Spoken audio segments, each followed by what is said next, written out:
Social philosopher Charles Handy, called by some the British Peter Drucker, is the writer of some of the most influential books of our time on the subjects of organizations, the future, and society. So we were particularly delighted to welcome him to our campus as he began the U.S. launch of his autobiography, Myself, and Other More Important Matters. And he was an obvious choice to be featured as our noteworthy visitor in this issue of the Drucker Video Magazine. In this clip, Charles tells of a simple statement, 6 words that Peter Drucker uttered many years ago that led him on a lifelong odyssey to unravel the meaning of that statement. Let's hear now what he had to say. So in those days, business was seen by everybody just as a money-making machine. And we were the cogs in the machine. And everybody seemed to accept that. We overlaid the human beings with bureaucracy. We didn't do very well. Then I went to hear Peter. He seemed to have a different view of what an organization was.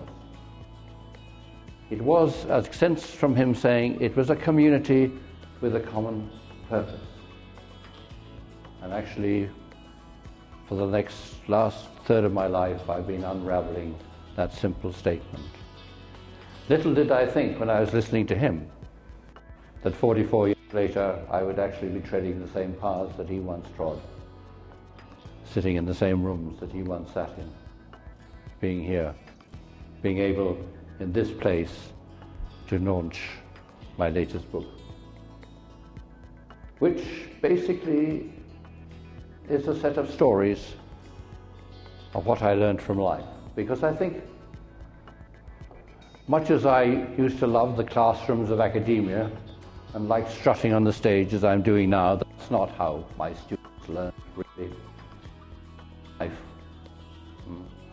I remember on my first course at the London Business School, the Sloan program that I introduced there, I asked the students to just take a moment to write down the 3 most important learning experiences in their life, and then to share them with their neighbor, and then to share them with me. And you know, not one of them mentioned a class, a school, a college, a university. They all talked about brushes with death, being cast into the pool where they didn't think they could swim, but they learned to swim, where they failed but survived. That's how they learned.